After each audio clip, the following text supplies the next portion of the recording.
Hello दोस्तों, आज मैं आपको जंगलों में लोगों के साथ घटी रहस्यमय घटनाओं के बारे में बताने वाला हूँ। चाहे इंसानों ने जितनी मर्जी तरक्की कर ली हो, लेकिन आज भी हमारे जंगलों में कुछ ऐसी चीजें घट रही हैं जिनके बारे में कोई भी अभी तक कोई संतोषजनक जवाब नहीं दे पाया है। अकेले United states national park system में 3,40,000 वर्ग किलोमीटर संरक्षित जंगल, रेगिस्तान, पहाड़ और अन्य जंगल हैं। इसलिए यह कोई आश्चर्य की बात नहीं है कि पिछले 100 वर्षों में वहाँ लोगों के गायब होने के कई मामले सामने आए हैं। लापता होने वालों में से कई युवा बच्चे और अनुभवी पैदल यात्री भी थे। किसी का बीच हवा में गायब होने का क्या कारण हो सकता है? इन रहस्यमयी घटनाओं को समझने के लिए लोग दो तरह के दृष्टिकोण अपनाते हैं, सांसारिक और अलौकिक। ज्यादातर विशेषज्ञों का कहना है कि इन लापता हाइकर्स ने आम गलतियां की होंगी, जैसे कि अपनी क्षमता से अधिक चीजें करना और सूर्यास्त होने से पहले अपनी तयशुदा जगह पर ना पहुंचना। लेखक डेविड पोलाइडस को लगता है कि इन घटनाओं के पीछे कुछ ज्यादा रहस्यमयी चीजें शामिल हैं। उनकी पुस्तक में उन्होंने यूनाइटेड स्टेट्स के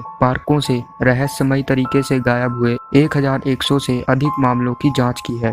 बेसी और ग्लेन हाइट्स उत्तरी एरिज़ोना के ग्रैंड कैनियन में हनीमून मना रहे थे जब वह गायब हो गए। वे अक्टूबर 1928 में नाव द्वारा कोलोराडो नदी की यात्रा कर रहे थे और ग्रैंड कैनियन में नाव चलाने की योजना बना रहे थे। बेसी सफलतापूर्वक ऐसा करने वाली पहली महिला बनने वाली थी।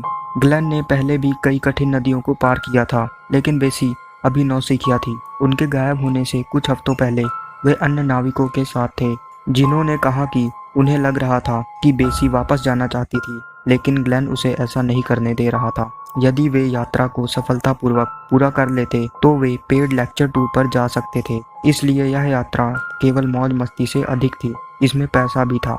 लेकिन जब कई महीनों तक वे दोनों वापस न आए तो एक खोज अभियान चलाया गया और आखिरकार सर्दियों में उनकी नाव को खोज लिया गया। लेकिन हाइट्स चले गए थे। नाव में सारा सामान अनछुआ मिला। हाइट्स के साथ क्या हुआ, इसके बारे में कई सिद्धांत हैं। क्या उन्होंने अधिक रोमांच के लिए कोई मुश्किल रास्ता चुन लिया होगा?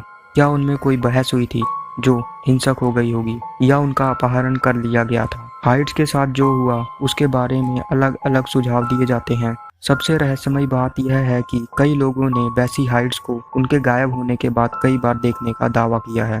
अगली कहानी 5 वर्षीय अल्फ्रेड बिल हार्ट्स की है। अल्फ्रेड बिल हार्ट्स के नाम रॉकी माउंटेन नेशनल पार्क में डूबने वाले पहले इंसान होने का रिकॉर्ड दर्ज है। हालांकि क्या बिल हार्ट्स वास्तव में डूब गया था? वह अपने परिवार के साथ जुलाई के आखिरी सप्ताह में कैंपिंग कर रहा था जब वह रोरिंग फॉल्स रिवर के पास गायब हो गया। बिल हार्ट्स अपने पिता के साथ नदी में स्नान करने गया था। उसने वहां से लगभग 500 फीट दूर अपने 2 फैमिली फ्रेंड्स के साथ स्विमिंग करने का फैसला किया। जब हर कोई कैंप में वापस आया तो उन्हें महसूस हुआ कि बिल हार्ट्स गायब है। एक खोज तुरंत शुरू हुई। 45 मिनट के भीतर 100 से अधिक खोजी दल के सदस्यों ने इसमें भाग लिया, लेकिन बिल हार्ट्स का कोई भी संकेत नहीं मिला। गायब होने के एक दिन बाद बिल हार्ट्स के कैंप साइट से लगभग 6 मील दूर एक दंपत्ति ने एक लड़के को देखा जो द डेविल्स नेस्ट नामक क्षेत्र में बैठा हुआ था, और वह बिल हार्ट्स के जैसा लग रहा था। जब तक अधिकारी वहां पहुंचते तब तक वह लड़का वहां से चला गया था। खोज 10 दिनों तक चली।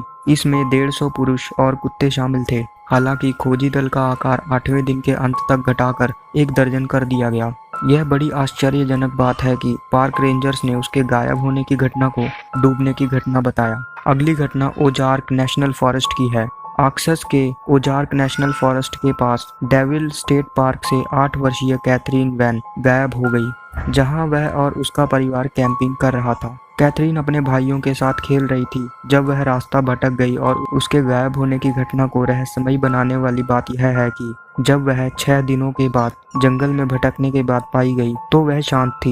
यूनिवर्सिटी ऑफ अक्सास के छात्र पीटर चैडविक उस खोजी दल का हिस्सा थे जिन्हें कैथरीन मिली थी। उन्होंने बताया कि जब उन्होंने उसे खोजा तो वह एक गुफा से टहलती हुई बाहर आई और उसने कहा, मैं यहाँ हूँ। ओजाक के उस हिस्से में कई अन्य हाइकर्स भी खो गए थे, लेकिन वह कैथरीन की तरह भाग्यशाली नहीं थे। एक जवान महिला 17 दिनों के लिए वहां खो गई थी और सड़क से सिर्फ 50 गज की दूरी पर मृत पाई गई। अगली स्टोरी ग्लास्टनबरी माउंटेन्स की है।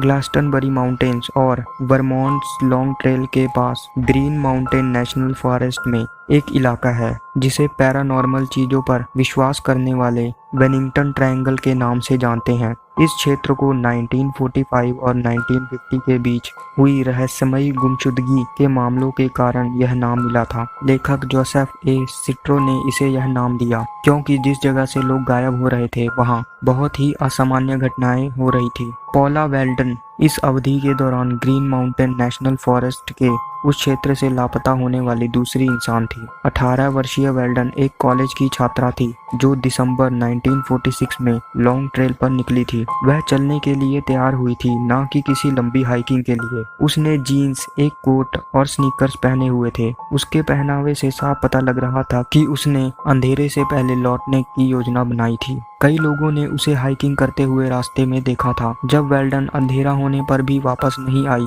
तो उसके रूममेट्स ने स्कूल को इसके बारे में जानकारी दी और उसकी खोज शुरू हुई। कक्षाएं निलंबित कर दी गई ताकि छात्र खोज में मदद कर सकें। पहले खोज अव्यवस्थित थी जब तक कि वेल्डन के पिता आसपास के 2 राज्यों की पुलिस को मदद के लिए नहीं ले आए। दुर्भाग्यवश खोज समाप्त हो गई, लेकिन सबके हाथ निराशा ही लगी क्योंकि वेल्डन का कोई सुराग नहीं मिला। परिवार और दोस्तों के अपने सिद्धांत थे कि उसके साथ क्या हुआ होगा। क्या वेल्डन अपने प्रेमी के साथ भाग गई थी? क्या उसका अपहरण किया गया था? या उसने आत्महत्या कर ली होगी? उसका शरीर किसी को नहीं मिला, इसलिए उसका गायब होना एक रहस्य बना हुआ है। एक अफवाह है कि लॉन्ग ट्रेल का यह क्षेत्र वेनिंगटन मॉन्स्टर नामक प्राणी का घर है। क्या इस जानवर का वेल्डन के गायब होने से कोई संबंध हो सकता है? भले ही लोगों को लगता है कि ये गायब होना स्वाभाविक या फिर अलौकिक है, मामलों में कुछ चीजें समान हैं, जैसे कि लोग तभी गायब होते हैं जब वह अकेले होते हैं। खराब मौसम और अव्यवस्थित खोजें भी इन सब में एक समान विषय है।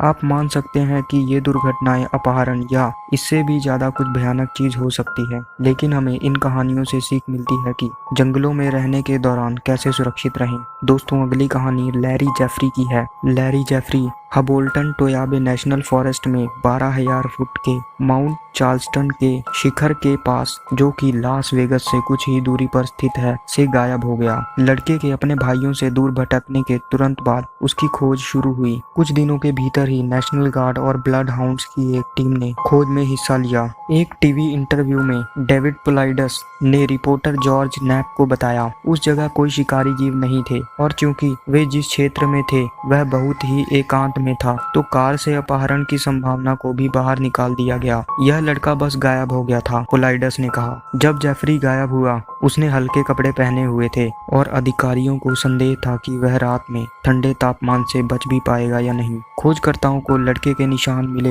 लेकिन उन्होंने उसे दोबारा खो दिया। उन्हें यह पता लगा कि लड़का रास्ते में कीड़े मकोड़े और जंगली जामुन खा रहा था। लगभग 1000 लोगों ने 16 दिन तक खोज की, लेकिन उनके हाथ कुछ भी नहीं लगा। दोस्तों, लोगों के जंगलों में रहस्यमय तरीके से गायब होने के पीछे क्या कारण हो सकता है? आपको क्या लगता है? क्या इसके पीछे एलियंस का हाथ है या फिर कोई ऐसा जीव है जिसके बारे में अभी तक इंसानों को कुछ भी नहीं पता? आप ये बात मुझे कमेंट सेक्शन में जरूर बताएं।